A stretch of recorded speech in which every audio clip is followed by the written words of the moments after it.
வெள்ளிக்கிழமை வணக்கம் நினைத்தார் நிகழ்ச்சியிலே மூன்றாவது நேர்காணல் பகுதியோடு நாங்கள் இணைந்துகின்றோம். இந்த மூன்றாவது நேர்காணல் பகுதி மிக மிக ஒரு முக்கியமான பகுதியாக அமைகின்றது. காரணம், ஒரு முக்கியமான ஒரு நபரை இன்று நாங்கள் உலகுக்கு பறைசாற்ற காத்திருக்கின்றோம்.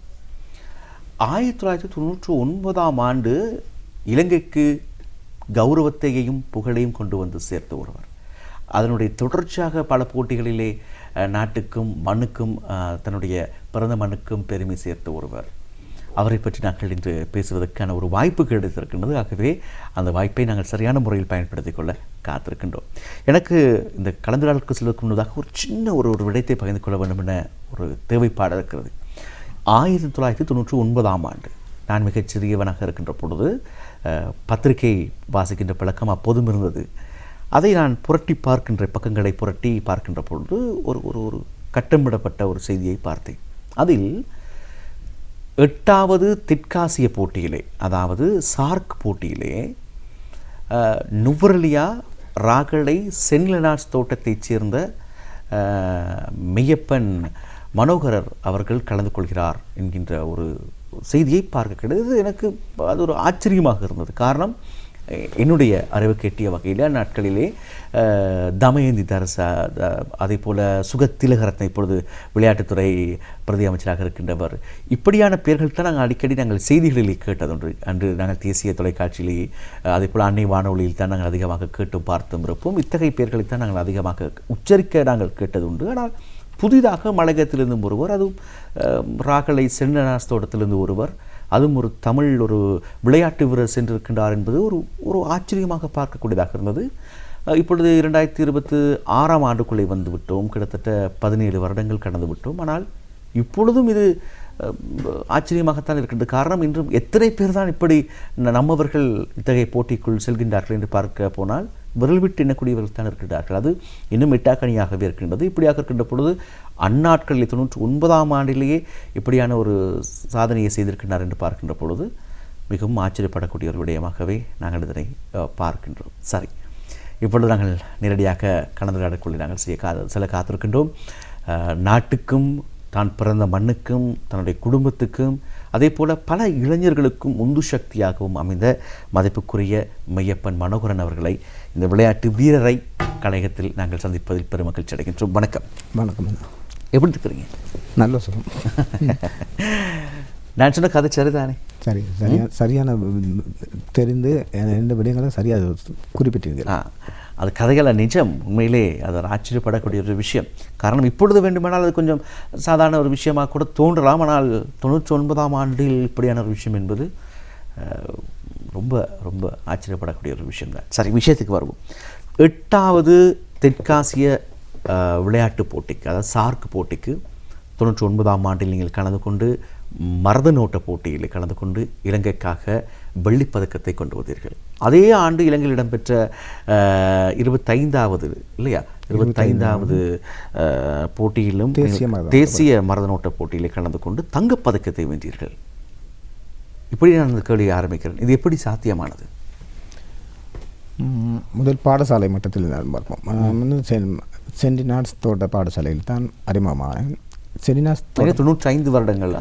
அப்பொழுது 27 வருடம் கடந்து விட்டது. தெற்காசி விளையாட்டு போயிட்டு பாடசாலை பல ஆண்டுகள் ஞாபகம் இல்லை. அக்கால பகுதியில்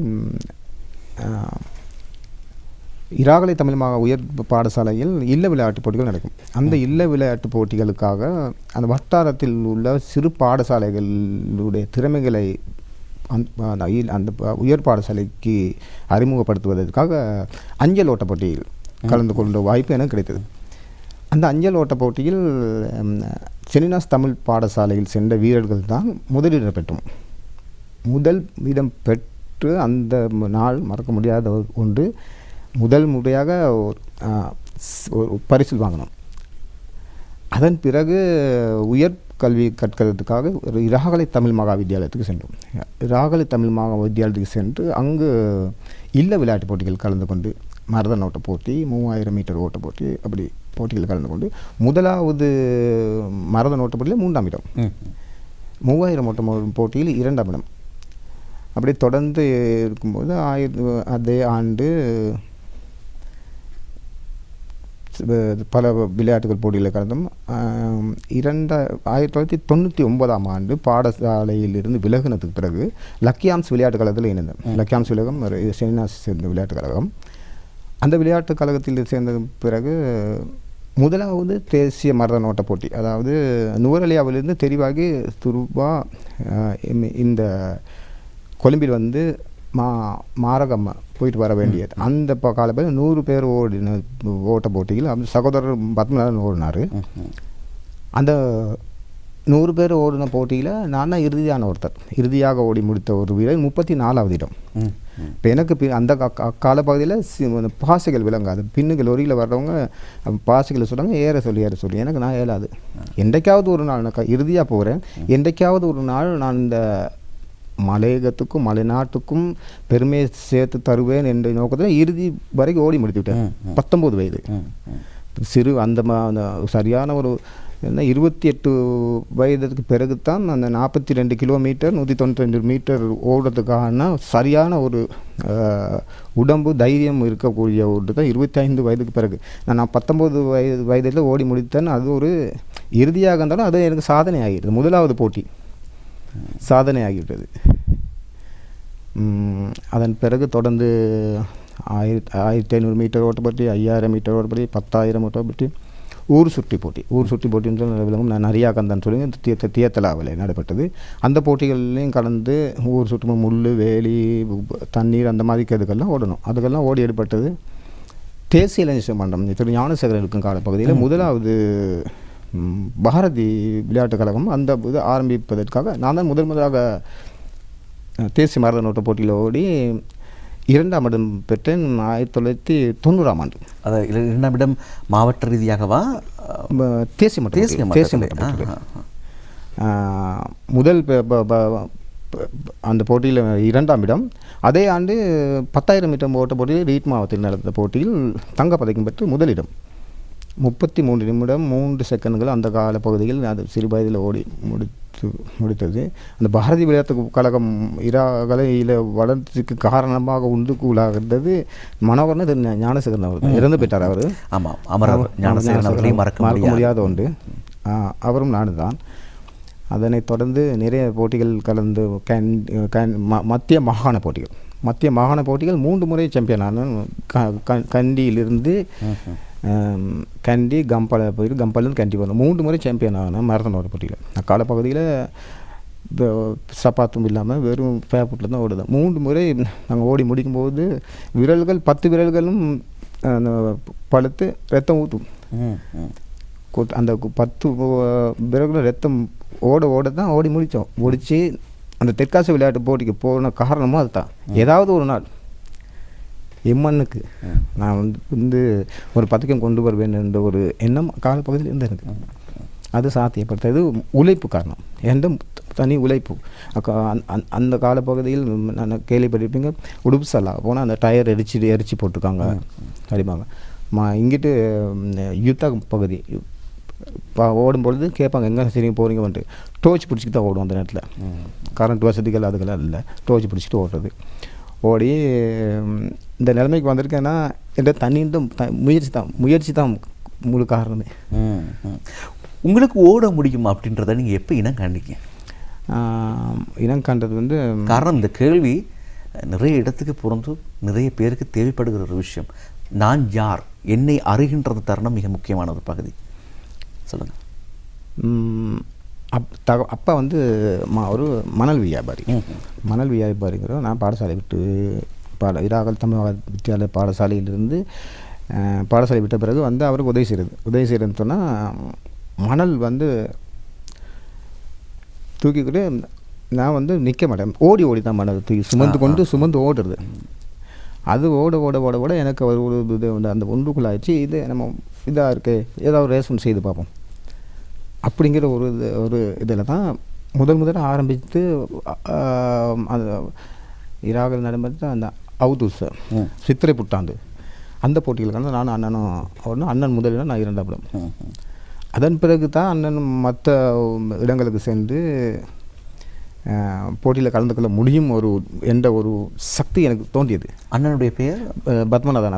அவரும் ஒரு ஆசிரியர் இருந்தார். அவரும் 2006ஆம் ஆண்டு நான்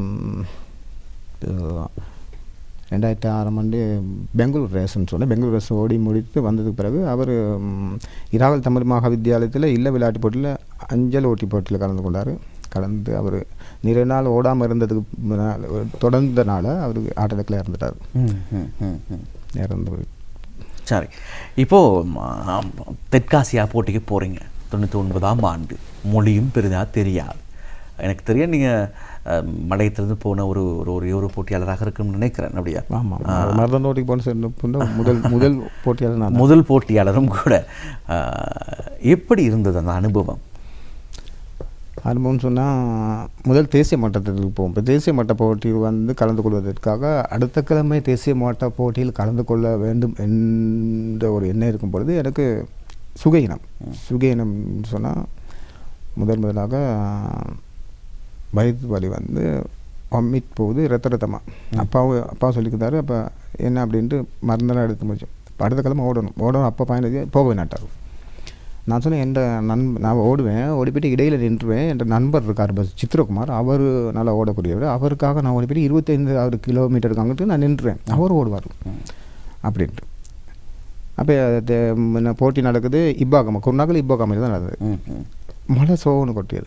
மழை சோகன்னு கொட்டின போது பாதையில் ஓரத்தில் உள்ள மணல் எல்லாம் பாதையில் நாங்கள் ஓடுறது வெறுங்காலில் ஓடும்பொழுது ஓட கால் பழுத்து அப்படியே ரத்தம் கொட்டுது, சொட்ட ரத்தம் கொட்டுது. நான் 22வது கிலோமீட்டர் போகிறேன். அவர் டாட்டா காமிக்கிறார், மனம் என்னால் முடியாது, நீ ஓடு அப்படின்ட்டு.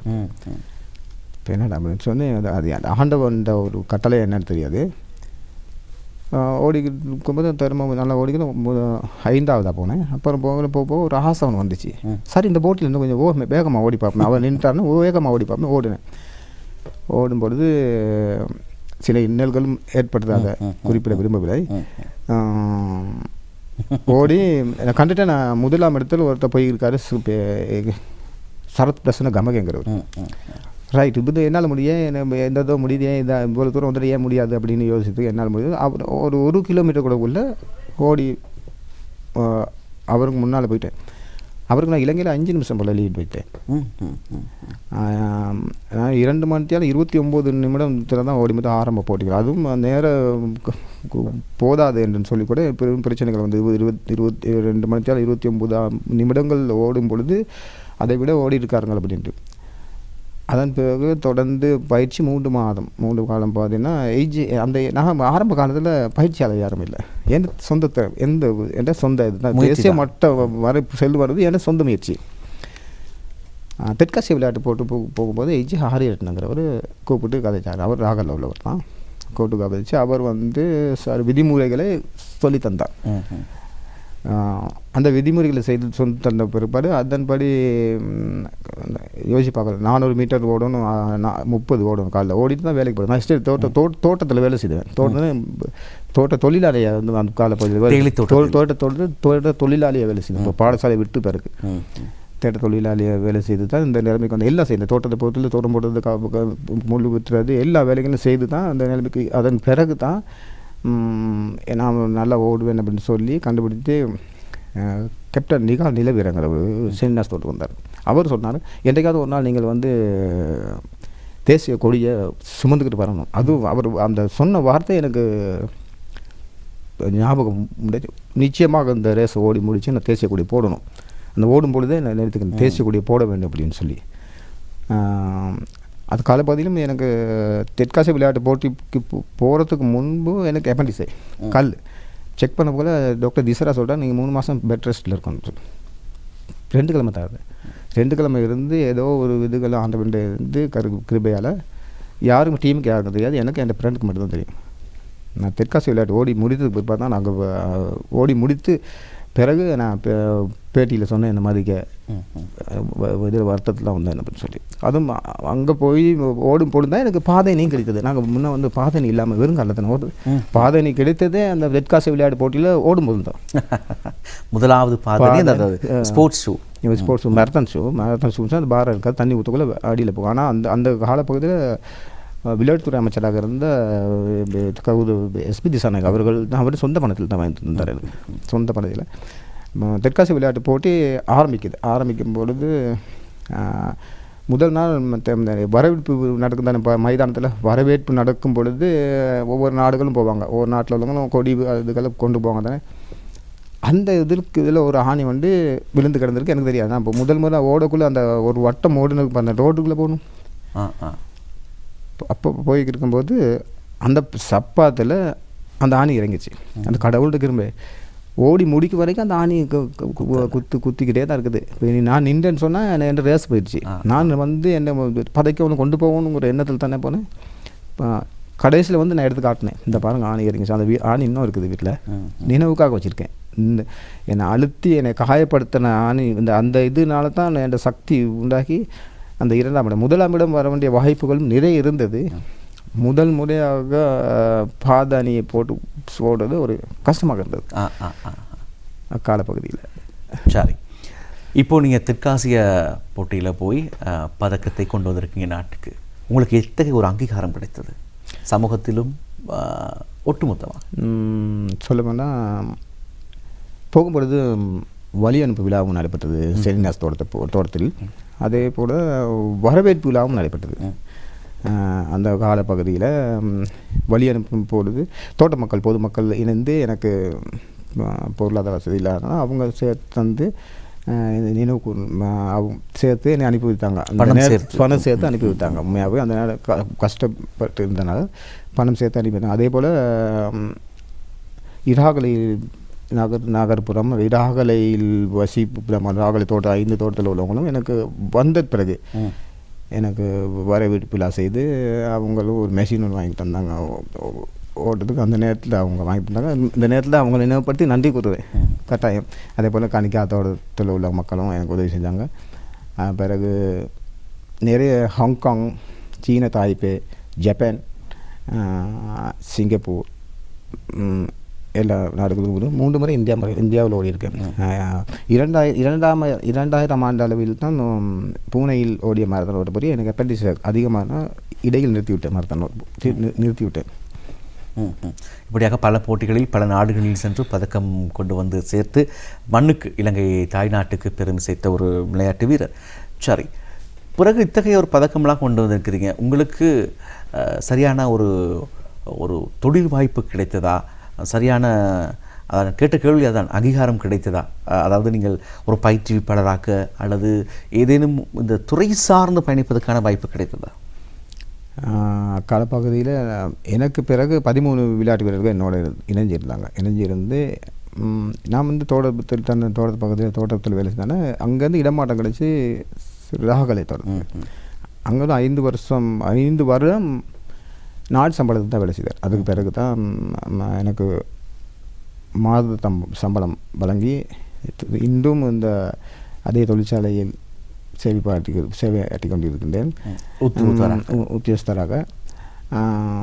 நெஸ்டமோல்ட் 1 வருட காலமாக எனக்கு அனுசரணை வழங்கினார்கள். 8000 ரூபாய் பணம் தந்து மாதத்துக்கு 6 நெஸ்டமோல்ட்டின் தருவாங்க. அதே போல் நாங்கள் அடுத்த விடயத்துக்குள்ளே வருவோம். நேரம் மிக குறுகியதாக இருக்கிறது, 7 நிமிடங்கள் மாத்திரமே இருக்கின்றன. இப்பொழுது நீங்கள் என்ன செய்கின்றீர்கள்? இந்த விளையாட்டுத்துறையோடு நீங்கள் பயணிக்கின்றீர்களா? ஒரு பயிற்சிவிப்பாளராக நீங்கள் கிளம்புறங்க காத்திருக்கின்றீர்களா? அதை பற்றி பகிர்ந்து சொல்லுங்கள். நிச்சயமாக என்னை தேடி வந்தால் நிச்சயமாக பயிற்சிவிப்பாளர் யாருக்கும் பயிற்சியாளர்கள் காத்திருக்கோம். இப்போ இந்த வருடம் கூட நாங்கள் 4 விளையாட்டு வீரர்கள் இருக்கோம். தேசிய மட்டத்தில் வந்து சர்வதேச மட்டம் சென்றவர்கள் சித்திரகுமார், விஜிந்த், நான், சத்தீஸ்வரன். அந்த 4 வீரர்கள் வந்து பாடசாலைகளுக்கு ஒவ்வொரு பாடசாலையும் இல்ல விளையாட்டு போட்டிகளுக்கு ஏதாவது பொருட்களுக்கு கேட்டாங்கன்னா நாங்கள் வாங்கி தந்திருக்கோம். அதாவது முக்கியமாக கேட்ட பாடசாலைகள் நிறைய ஒலிம்பிக் தீபம், அந்த ஒலிம்பிக் தீபம் 3 தீபங்களும் வாங்கி கொடுத்துருக்கோம். அதே மாதிரி பாடசாலைகளுக்கு பெரிய ட்ராஃபிஸ் வாங்கி கொடுத்துருக்கோம். எங்கள் 4 பேர் இதுகள்னாலையும் செனிதாஸ் பாடசாலைகளுக்கும் அதே மாதிரி செய்திருக்கோம். அது டன்சினன், எஸ்கடேல் அந்த பாடசாலைக்கும் தொடர்ந்து செய்திருக்கும். எங்களால் இணைந்து எங்களால் இப்போ சர்வதேச ரீதியில் சென்ற நிறைய விளையாட்டு வீரர்கள் இருக்காங்க. அவங்களும் எங்களோடு சேர்ந்து ஒரு சிறு ஒரு ஒரு ஒரு சொந்த காசில் ஏதாவது சிறு ஒரு இது வழங்கினால் நிறைய பாடசாலைகளுக்கு அது போய் சேரும். நாங்கள் இருக்கிறது இப்போ 4 பேர் எங்களோட இணங்கி எங்களை போல் உதவி செய்யுங்க அப்படின்னு சொல்லி அப்போ தான் எங்களோட சமுதாயம் என்ன முன்னுக்கு வரும். எங்கள் சமூகத்தை வளர்க்கணும்னு சொன்னால் நம்ம தான் வளர்க்கணும். ஏன்னா நான் வந்து இப்போ 56 வயது, ஆனால் இன்னும் ஓடக்கூடிய ஆசை இருக்குது, ஆனால் ஓட முடியாது. ஏனென்றால் எனக்கு ஹார்ட் அட்டாக் வந்து ஸ்ட்ரென்த் போட்டு தான் இருக்கேன், ஸ்ட்ரென்த் போட்டு இருக்குது. 2012ஆம் ஆண்டு வரைக்கும் நான் ஓடாமல் இருந்தேன். 2006க்கு பிறகு அண்ணன் இருந்ததுக்கு பிறகு 2012ஆம் ஆண்டு என் மனைவின்னு சொல்லும்போது மனைவி இறந்துட்டா. அவள் தான் ஊக்குவிச்சது என்னை. 2012ஆம் ஆண்டுக்கு பிறகு நீங்கள் ஓடணும், எந்தவித அனுசரணையும் இல்லை, சொந்த பணம், எங்களோட குடும்பத்தில் உள்ளவர்களோட பணம் மூலமாக தான் வேறு நாடுகளுக்கு போயிட்டு சென்று ஓடி பதக்கங்களை நிறைய கொண்டு வந்திருக்கேன். சிங்கப்பூரில் 2ஆம் இடம், ஜப்பானில் 4வது இடம், சீன தைப்பே 2ஆம் இடம், ஹாங்காங்கில் ஓடி 8000 பேர் ஓடி 27வது இடம். அப்படிங்கிற சந்தோஷப்படுறேன். முதல் பதக்கம் இலங்கைக்கு கொண்டு வந்த மலைநாட்டு வீரர் அப்படின்ற அந்த இது வந்து இந்த மனோரனை சாரும். அந்த பெருமை எல்லோருக்குமே பொதுவான ஒரு பெருமை, ஒரு தேசிய ரீதியிலே நாங்கள் கொண்டாட வேண்டிய ஒருவர் நீங்கள். அதேபோல் உங்களுடைய குடும்பமும் இதே போல் ஒரு விளையாட்டை சேர்ந்த ஒரு குடும்பம். திரு மெய்யப்பன் மனோகரன் ஆகிய நீங்கள், உங்களுடைய அண்ணன் திருவாளர் பத்மநாதன் அவர்களும் ஒரு விளையாட்டு வீரர், உங்களுடைய சகோதரர் மெய்யப்பன் சசிகுமார் அவரும் ஒரு விளையாட்டு வீரர், அவருடைய புதல்வியும் இப்பொழுது நேபாளத்திலே சென்று பதக்கம் கொண்டு வந்திருக்கின்றார். உங்களுடைய குடும்பம் ஒரு சிறந்த ஒரு ஒரு விளையாட்டுத்துறை சார்ந்த குடும்பம் இல்லையா? ஆமாம். அதை வந்து சொல்லப்போனால் கடவுள் எங்களுக்கு காட்டிய வழின்னு தான் சொல்லணும். கடவுள் ஏதோ ஒரு வழியில் திறமை இவர்கள்ட்ட இருக்குது, திறமை இருக்குது, திறமையை சரியான காட்டிக்கிறதுக்கு எங்களுக்கு அந்த சரியான அங்கீகாரம் இல்லை. அந்த திறமையை இன்னும் தொடர்ந்து வளர்க்கறதுக்கான ஒரு அங்கீகாரம் இல்லை. எங்கள் நாங்கள் ஒரு விளையாட்டு துறைகளில் செல்லும்போது ஒரு விளையாட்டு துறைக்கு ஒரு விளையாட்டு துறைக்கு ஒரு யாரை சரி போடலாம், ஒரு பயிற்றுவிப்பார் அரசு போட்டு விடலாம், அதெல்லாம் இல்லை நிறைய பேருக்கு. அதனால தான் விளையாட்டு எங்களோட நிறைய பேர் விட்டு வச்சுருக்காங்க. இந்த பேட்டி வந்து நினைக்கிறேன் 27 வருடத்துக்கு பிறகுன்னு நினைக்கிறேன். இந்த பேட்டி 27 வருடத்துக்கு பிறகு முதல் பேட்டி இதே அரங்கில் எம்என் ராஜ் அவர் பணிப்பாளர் அவர் பேட்டி இருந்தார். 27 வருடங்களுக்கு முன்பு. ஏன்னா இந்த வாய்ப்பு வந்து கிடைச்சிக்கு ரொம்ப நன்றி சொல்கிறேன். இந்த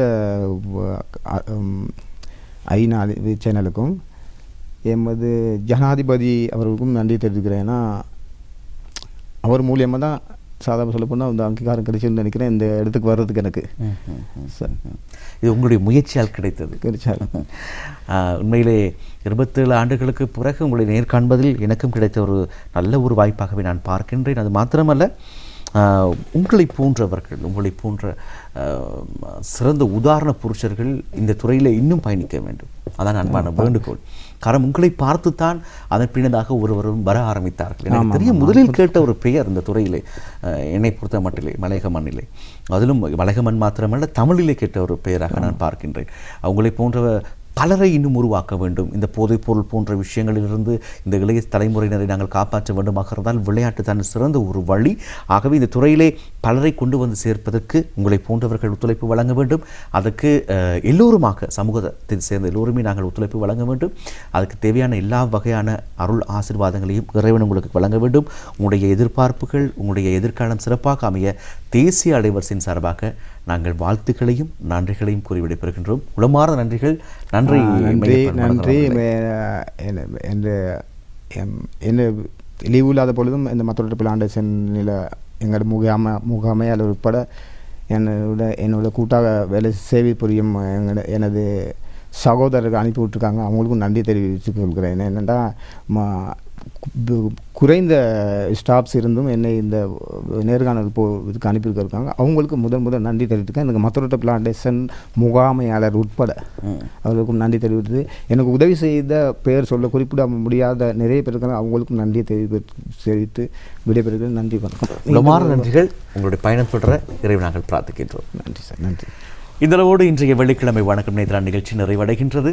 இன்று இடம்பிடித்த அனைத்து பகுதிகளும் உங்களுக்கு நிறைவான அம்சமாக அமைந்திருக்கும் என்ற நம்பிக்கையோடு நாங்கள் நிகழ்ச்சியை நிறைவு செய்கின்றோம். நிகழ்ச்சியோடு இணைந்து கொண்ட உறவுகள் உங்கள் அனைவருக்கும் உளமார்ந்த நன்றிகள். இந்த நிகழ்ச்சியின் தயார்ப்பாளராக பணிபுரிந்த தனஞ்சயன் அதேபோல சஜா இருவருக்கும் உளமார்ந்த நன்றிகள். இன்றைய நிகழ்ச்சியோடு இணைந்து கொண்ட உறவுகள் உங்களுக்கும் நன்றிகளை கூறிக்கொண்டு இந்த நிகழ்ச்சிக்கான மேக்கப், கேமரா, டெக்னிக்கல் மற்றும் செட் உதவிகளை புரிந்த அனைத்து உத்தியோகஸ்தர்களோடும் உங்களை விடைபெற்று செல்லும் நான் உங்கள் நண்பன் மைக்கேல் மரிய ஜெயமன். வணக்கம் உறவுகளே.